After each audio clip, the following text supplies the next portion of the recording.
You're listening to the Vox Media Podcast Network.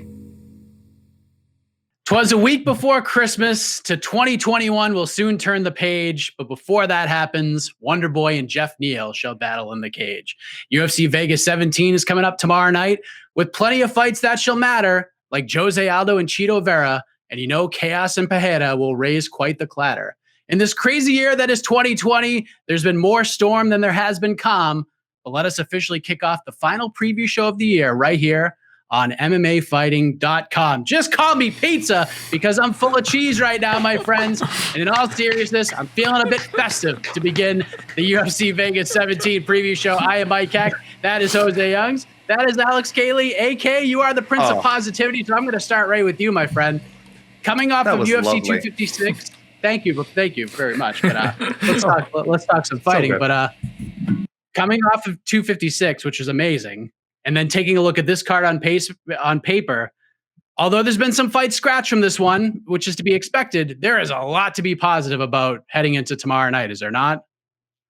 Yeah. Oh, can we talk about 256 more? I could talk about 256 all day, but no, this card, it's weird. This card kind of has some like B-sides from cards that's from other cards. In December, some fighters that got moved, some matchups that got straight up moved, and then so we kind of ended up with this smorgasbord of like really high level fights, and also kind of some matchups that we weren't expecting. So, it was a happy accident for the UFC, of course.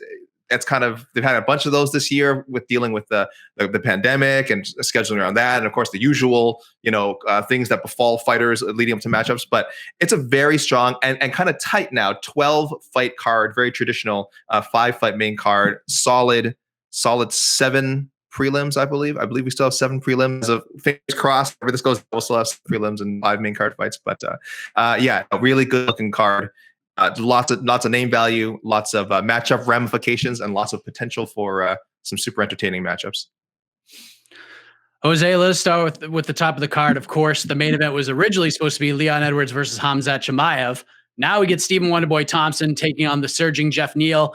Neither of these guys have competed at all this year. Wonderboy has had some injuries he's had to recover from. Neal got over a really scary situation with his health, but all systems go for tomorrow night. And look, there's not a ton at stake here with the top of the division being what it is right now. But what sticks out to you, Jose, when these two guys with excellent nicknames get in the cage and battle it out tomorrow night? I actually disagree. I think there's a lot of things at stake with this main event because we don't have we don't have a welterweight title fight anywhere booked. Like Masvidal and Covington aren't booked. So it's like all of these like high level welterweights aren't like Calvin Kattar said, like activity matters. Like Volkanovski's like activity matters. He wants these contenders to fight.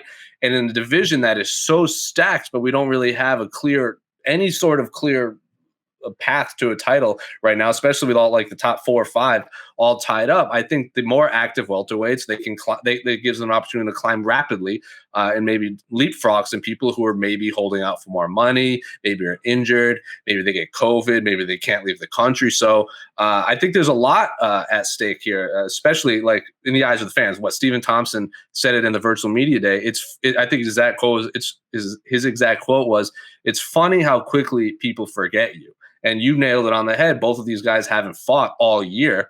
This is their first fight. It's an opportunity to basically put on a y'all must have forgot performance like they've done before. Like Geoff Neal coming off that violent knockout win over Mike Perry. Mike Perry's obviously still a big deal in the eyes of some fans, good or bad. And Stephen Thompson pieced up Vicente Luque, who a lot of us consider to be one of the more talented fighters at 170 pounds. So this fight is absolutely awesome. I'm glad it's 5 rounds. I was really looking forward to Leon Edwards and Khamzat Chimaev, but Stephen Thompson is a masterclass at what he does best. It'll be a good opportunity to see if Geoff Neal can, if he doesn't put away Stephen Thompson quickly. This is a really good test for Geoff Neal against a really high level opponent. Because let's not forget, we were in Houston and he did one of his scrums, like his guest fighter scrums at one of the local gyms, and he called out Michael Chiesa. He's called out Neil Magny, which he was obviously supposed to fight. He's called out a lot of guys, and I think Stephen Thompson is a great test for him. And I'm very, very, very much looking forward to this fight between two of the absolute nicest people in the UFC. Interesting take, Jose. AK, let me ask you this, because this potentially could be a big coming out party for Geoff Neal. And since he got into the UFC, he's looked phenomenal. But we talk about this all the time with these surging contenders. The potential is there. We see it, and it is big time potential for this guy. But we don't really know how good Geoff Neal really is. And we're certainly going to find that out tomorrow night, aren't we? But do you feel like this is a fight where the pressure lies more on Geoff Neal to make everyone feel vindicated, ranking his potential? Or do you feel like the pressure is more on Wonderboy because his eye is still on the welterweight title? And if he doesn't win this fight tomorrow, that vision becomes a little bit cloudy. What do you think? Yeah, I do feel. First of all, I don't think either guy should be feeling too much pressure. Though I agree that there's certainly stakes to the fight, because I think if you're Stephen Thompson, people know you're facing this blue chip guy. I think I'm just looking at the odds, and they're probably going to fluctuate in between now and tomorrow night. Geoff Neal is a very, very, very, very slight favorite. So in that sense, obviously, at least some people are thinking that Neal is going to use, Stephen Wonderboy Thompson to kind of add to his resume, make a bit of a name for himself. And if Wonderboy loses, again, Neal's a tough guy. Wonderboy still has that name where he can get really high level matchups. It'll hurt it a little bit, but I don't think he'll. The word that was brought up a lot in interviews this week with him was gatekeeper. And I think we prefer normally on these shows to say litmus test. Maybe it's just semantics, but I do feel there's a difference. And I feel he's always going to be a strong litmus test for people. And again, has the kind of name value and the style, depending who he's fighting, to put on entertaining fights that the UFC likes. So he'll always get good matchups. For Neal, I think he can take a loss here, and it's not going to hurt him too much. It would be his first loss in the UFC. There is quite a bit of hype behind him, but not so much. I don't feel like the UFC has pumped his tires so much where they presented him as being invincible. So maybe this one situation where the UFC's marketing shortcomings may actually benefit Neal should he, not put on a winning performance. But really, there's no shame losing to Wonderboy, a guy who's competed for the world title on multiple occasions and has a style that can make you look worse than you actually are sometimes. So I don't know. Like I said, so I would lean towards Wonderboy feeling a little more pressure because he's a bit older. But other than that, I don't think either guy should be too worried about what a loss means. What do you think, Jose? Because you feel like there's more at stake than probably the common fan right now. Do you think there's more at stake for Neal, or do you think there's more at stake for Wonderboy, considering what he's eyeing and where he's at in his career? I think there's more at stake for Stephen Thompson, given that his window of opportunity is much smaller than Geoff Neal. Geoff Neal is 30, and Geoff Neal is my age, and Stephen Thompson is 37. And in a welterweight division that is just absolute filled with killers at the top. A lot of fighters still in their prime, like Kamaru Usman. Masvidal might not be in his physical prime, but he's been in so many fights. You don't really have to get him up and ready for a fight as much as you would say like one of these up and coming guys. So like Masvidal, Covington, Usman, Gilbert Burns, like these are all guys in their physical prime with knockout power and awesome grappling and cardio for days. So Stephen Thompson is inching closer and closer to that magical 4-0, and Geoff Neal is right in his physical prime. And I think, like AK said, a loss to Stephen Thompson at this point in Geoff Neal's career isn't a massive detriment to his future and his potential. Like we said, Vicente Luque lost to Stephen Thompson. He's still widely considered to be one of the best and most exciting fighters in the division. He is slowly climbing his way back up the division and putting on really exciting fights, getting the rest of his paycheck and getting bonuses. And the most important thing you can do in a fight, get paid and get those bonuses that will especially help out in the holiday season when you haven't fought in a whole year. So there's clearly more at stake for Stephen Thompson in this fight, only because his window to get back to the welterweight title is closing every single day. I was 1 day old when Stephen Wonderboy Thompson came into this world. So how about that? But there you go. Jose, this Jose is just one of those fights where you don't want to see anybody lose. Like you said, two of the nicest guys. Geoff Neal, obviously an incredible prospect on the rise. Wonderboy, he's the NMF champion. He's a superhero, if you will. If like a kid, if your kid wanted to put a poster of a fighter on the wall, Wonderboy's the guy. But unfortunately, one of these guys. What's that? Big Naruto fan too. There you go. So I know you dig that, But Jose, it's time, man. One of these guys is going to have to win, and one of these guys is going to have to lose. Who does what tomorrow night in the main event? I favor Stephen Thompson. I think it could be very similar to the Vicente Luque fight. He has even more time to put on a performance like that with giving 5 rounds. And you said that was the big scare with Geoff Neal. It was a health scare. Like, that's an understatement. Like, what was it? It was a congenitive heart disease, heart failure, whatever it was. So like, he was scared to even push it in the gym, he said, because he was having to check his pulse all the time. So that is absolutely terrifying to hear from an elite athlete, that they were afraid to push it because their heart might stop. So I don't know how hard that Geoff Neal pushed it in camp. I know he's saying all the right things, but none of us were there, so I don't know. We've seen Stephen Thompson face the best of the best, and we've seen him take these kind of fights like the Vicente Luque. He even took on Masvidal when he was on the rise. So I favor Stephen Thompson, especially in a 5-round fight. I'm going to say decision. I don't see a knockout, but it's a lot closer than people say. But I favor Stephen Thompson, given his history against opponents like this. AK, what do you think? Mike, I'm going wacky on this one. I'm going wacky. I do think it's going to end in a decision, which I think most people are picking this fight. If they're envisioning if it goes 5 rounds, then it favors Wonder Boy. I'm going Neal by decision. I know. Why? I just think the age thing matters to me. Wonder Boy, of course, saying all the right things. I think he said he's going to be 38 next year. He feels like he's 25. And frankly, he like looks it, when you see some performance. It's not like there has not been one fight recently for Wonder Boy that we've seen where like, oh yeah, his age is really catching up to him. He kind of looks, even the fights he lost. I mean, he looked the same against Luque and Pettis as he did against like McDonald and Hendricks, maybe even better, right? But I don't know. There's something I like about Neal. I do think I guess I'm just banking on the fact that I think he's the real deal. I do see the similarities to the Luque matchup. So that's absolutely a good reason to favor Wonder Boy. But I don't know. I think Neal's just on a slightly better than Luque. I think he's on another level. I think he's peaking at the right time. So I don't feel strongly about it. But if I have to make a pick, which I know I do for the show, I'm going Neal by decision. So I'm going on a limb. I'm going to agree with Jose. I'm leaning with the veteran because for points that you guys have both made, like he's been here before. He's been in these situations before. It's a very important fight for both guys, but I feel like there's, like Jose said, there's more on the line for Wonder Boy here. At this point, if he wants to get back to a title shot, he's going to have to be like Ric Flair heading into WrestleMania with Shawn Michaels. He's got to win everything. He's going to have to win out to get back to that title shot. And if Neal loses, like AK said, sets him back, but he's going to have plenty of time to get back to where everyone thinks he can be. So for that reason, I'm picking Stephen Thompson by decision. He's been in championship rounds before. I think it's a very competitive fight, but I think he does just enough to get the win. So we'll see what happens tomorrow night. But before that happens, co-main event, we have Jose Aldo, the former longtime featherweight champ. 3rd fight at 135, still looking for his first win in the bantamweight division after dropping that close decision to Marlon Moraes and then losing to Petr Yan for the vacant title earlier this year.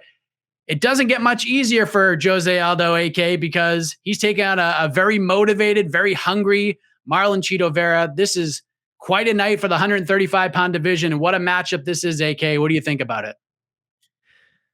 I like it.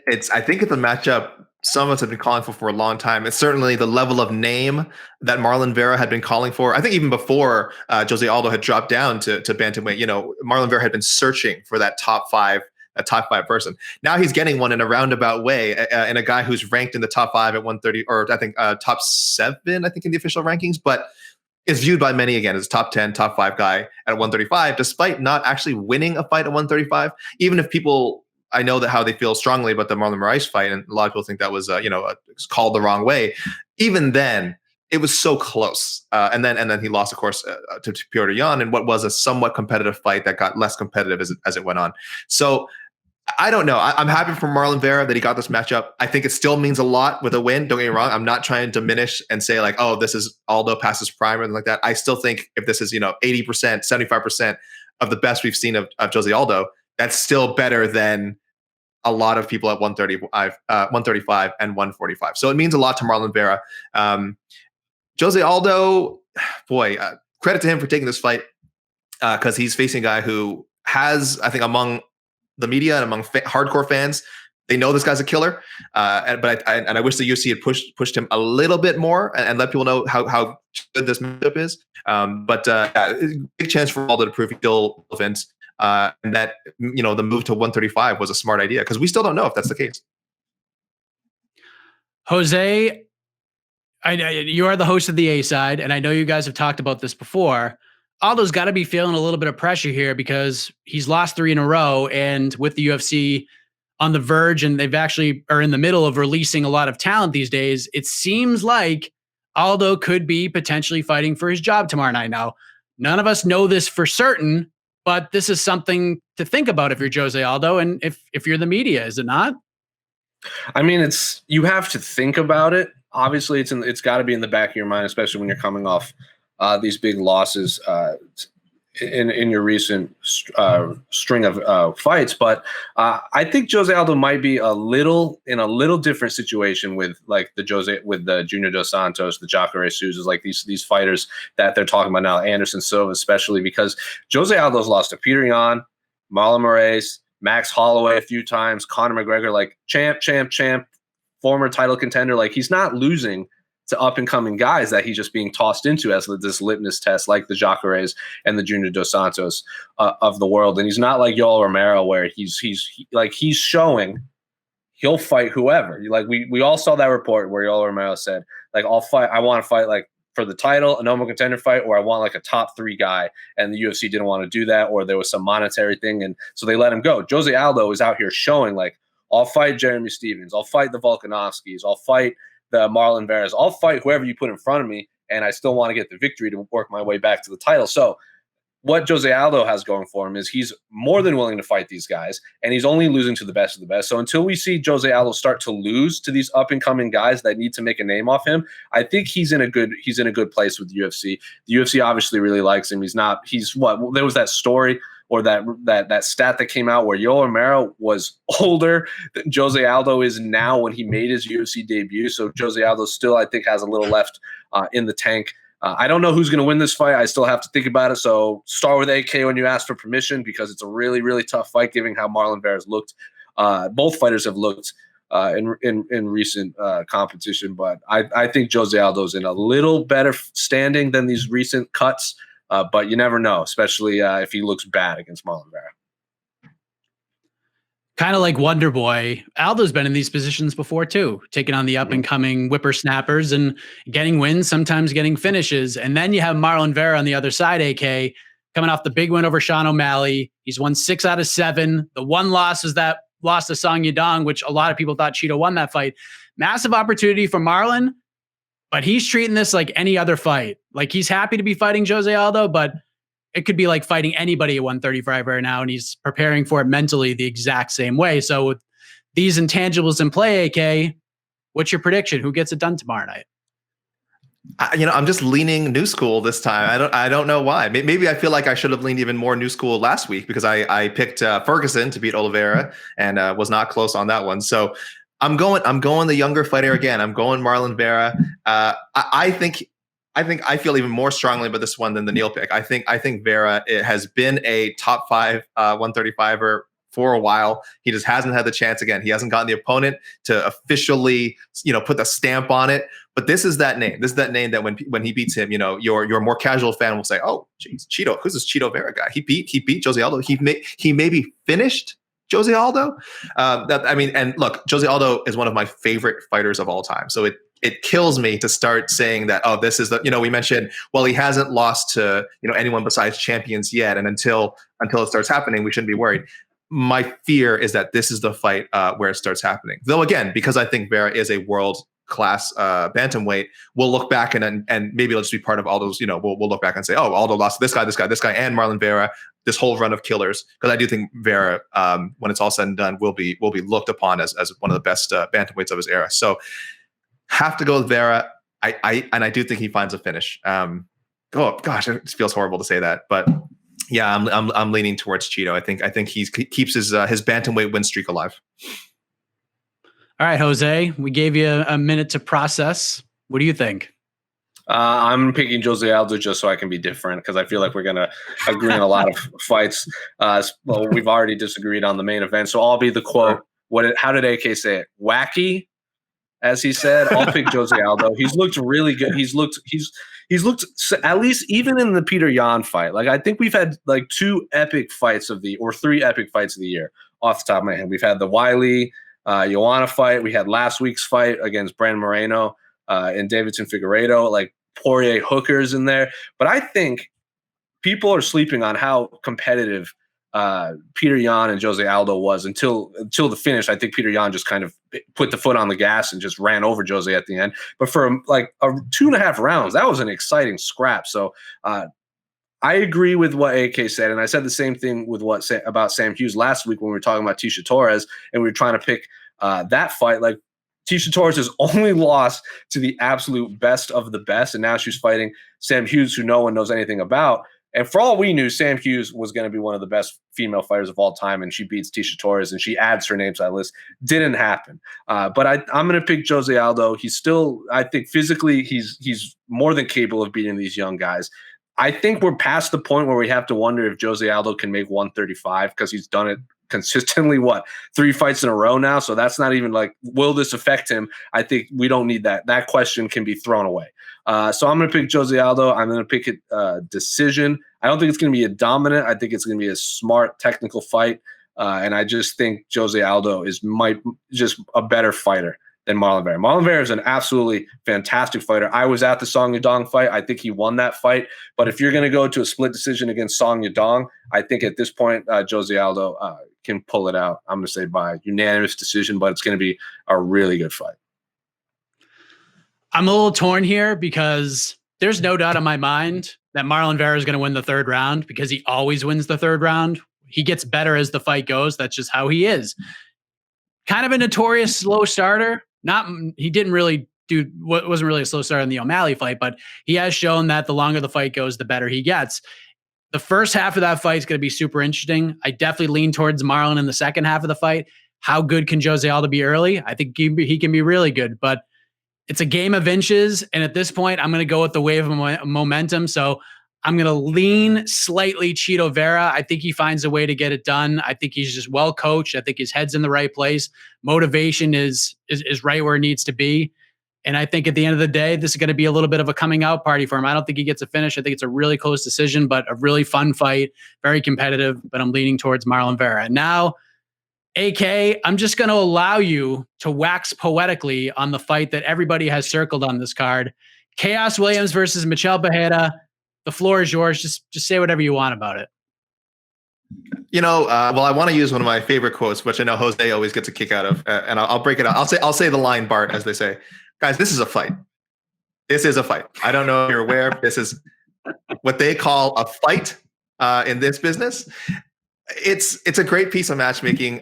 Mike, I think it's one we just didn't think of because you and I, we're usually always looking like 2 or 3 months ahead when we're doing our matchmaking show every Monday, guys, on to the next one. And so we don't consider these quick turnarounds, but this is a relative pretty quick turnaround for both guys. Did they fight on the same card? I know it's definitely a quick one for Chaos. Okay, no, Michel Pereira is a little bit, fought in September, but it's just not, I don't know why. It's not a matchup I saw. Maybe I thought that Williams ranked high enough yet, or that I was a little too high on Pereira's Jorge Masvidal call out. So, but on paper, this is just a sterling example of matchmaking. Pereira's style is totally wacky, but there's a lot of skill there as well. That's sort of the beauty of it. And I think what we've seen a little bit more in his last 2 fights, even the Diego Sanchez one where he was disqualified. Yes, he does all the crazy tricks, but when he needs to buckle down and actually properly fight and show off his wide range of techniques, effective techniques, he can do it. It's a really good test for Chaos Williams. Everyone's super high on Chaos. I mean, we've only seen him inside the octagon for less than a minute. So, Mike, you might be a little more familiar with his regional stuff. I think I might have seen 1 or 2 fights, or at least highlights from his regional scene. So I'm definitely not as familiar with him as I am with Pereira. But boy, if anyone's going to give him a chance to kind of open up, and if he wants to, show more than he's had the chance to show in 30 seconds, he might not need to. I mean, it's this matchup, So this is a fight where, yes, you could get a super spectacular sub 1 minute KO. I hope they get to play around at least for one round, and then maybe we see a finish in the second round. But man, very, very, very, very good matchmaking. I have no criticisms to make with the committee on this one. They did a great job. Jose, is this your? I don't like to say people's main event because everybody says people's main event, but is this yours? This has to be the people's main event for you, right? No, it's not my people's main event. I like this fight a lot, but I'm not as sold on Chaos Williams as most people. Like Michelle, we know what Michelle Pineda can do. We know what Chaos Williams can do. And let's not, like, Chaos Williams has a couple of decisions on the regional scene. So for all these people wondering about his gas tank and can he go 3 rounds and this and that, I think he's done it 4 or 5 times. So make no mistake, he has the cardio to go all of the rounds. But I was at his fight in Houston, it was in Houston. Yeah, UFC 247 when he beat Alex Morono, and that was a last-minute fight. Alex Morono clearly didn't have time to prepare. No one knew what Chaos Williams was going to do. Hats off to Chaos Williams. He knocked him dead in less than a minute. So fair play to him. And then when his next fight, who was it? Abdul, I can never pronounce his last name. Or I'm going to butcher, so I'm not even going to try. He comes in. Al-Hassan. Yeah, Razak Al-Hassan. Al-Hassan. He comes in just guns blazing every single fight, and it's kill or be killed with him. So 2 favorable matchups for him. One where he came in as the unknown fighter with nothing to lose, and one where his opponent was going to play right into his strength. So for all I know, I say it all the time, Cass Williams is the best welterweight on planet Earth, and I have nothing negative to say about his skills inside the octagon. I just have questions. Michelle Pineda, we finally get to see him fight someone in their physical prime who can crack hard. So I love this fight. I love this matchmaking. It is an absolute all-around a banger. I'm not quite ready to label it as my people's main event just because we could be getting just a one-sided beatdown, or we could be getting like a snooze fest. I don't know. I have no idea. This fight is just baffling to me, and I have no idea what to expect, but I'm not quite ready to label it people's main event. This fight is everything that 2020 signifies. And quite frankly, it's the fight we need for the final card of the year. So to the UFC matchmakers, thank you for putting this one together. I cannot wait to see it all unfold. Last thing, Jose, under the radar fighter storyline on the card that isn't getting enough love. And let me add to this. This wasn't your people's main event. What is your people's main event? I would say the Anthony Pettis-Alex Morono fight. I'm really, really interested in because Alex Morono is teammates with Geoff Neal, and when I interviewed them, they had this healthy rivalry over who could get to the welterweight title first. They're main training partners with each other. I think it's always fun when you get two teammates on the card peaking at the same time. And Anthony Pettis, this is his last fight on his card. He's talking about opening, or he's mentioned many times that he's starting his own management company, his own fight promotion, this and that. He's taking his career in a different trajectory at this point. I would not be surprised if this is Anthony Pettis' last fight in the UFC, not because the UFC is going to cut him, but I wouldn't be surprised if he hopped over to Bellator with his brother, seeing how much money his brother's making over there, how well received he is, all the great things. Like if you've interviewed Sergio Pettis in the last year, he has nothing but great things to say about how Bellator is treating him. He's not lost in the shuffle, and they're really putting the marketing machine behind him. So if this is Anthony Pettis' last fight in the UFC fight fans that only watch the UFC are going to miss him. He's like, look at who he's fought, beaten, and lost to. It's pretty much a list of the greatest lightweights and welterweights who has ever lived. So I'm always excited to watch Anthony Pettis fight. And no one's mentioned Marlon Moraes and Rob Font, fellow New England native, hasn't fought since more than a year, maybe longer. And Marlon Moraes, I think Marlon Moraes is pretty fantastic, but I think he lost to Jose Aldo. Obviously, he lost to Henry Cejudo, and he just lost to Corey Sandhagen. His virtual media day, he talks about getting revenge and this and that. So super nice guy, short list for nicest fighter in the UFC, but in a division that our own producer Casey Lyden has said many times is probably the most stacked division in the UFC at 135 pounds. I'm very excited for Moraes and Rob Font. So there's a whole bunch. Of course, Drawn Win is on the prelims too. Daniel Cormier, protege, has not had the best run in the UFC, had a couple losses, a couple weight misses. So if this is the last time we see him in the UFC, it'll be a bummer too. But a lot of fun fights. Awesome fight to close out the year. Awesome fight card to close out the year. Absolutely. And you knew I was going to pick Rob Font, Mara Moraes for my under the radar fight. There's no doubt about it. I had that New England bias. Plus the fight just kicks ass anyways. Rob Font could be from Alaska and I still would have picked that fight. So AK, what is your under the radar fighter or storyline heading into tomorrow night?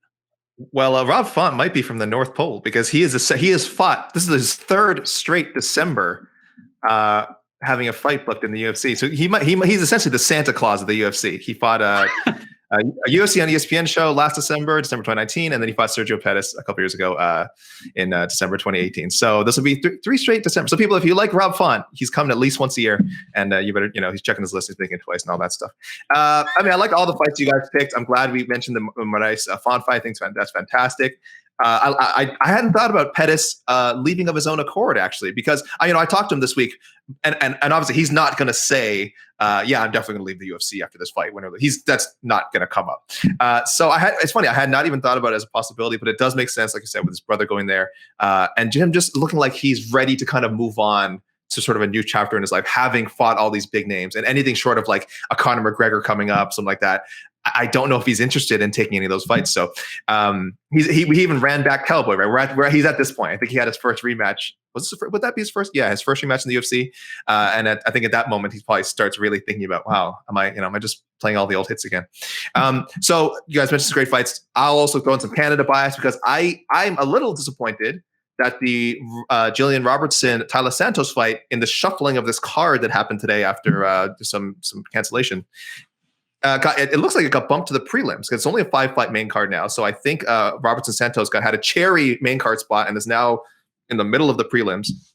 It's all on ESPN Plus anyway, so I guess it doesn't matter too much. But I would have liked to seen her get a little bit more of a spotlight. I do think Robertson is legitimately someone who could be one of the bigger, I don't want to say an A-level star, but like a B-level star, a fan favorite in the flyweight division. And I just she's a little too quirky, a little too humble. I'm not sure, maybe a little too Canadian. I know that's rubs people the wrong way sometimes, but her fighting style is really exciting. She gets a lot of finishes, and I think she stands out. So I do wish the UFC. She's one of the fighters I wish the UFC would get a little more behind. And not taking anything away from Tyler Santos, by the way, who absolutely could win this fight.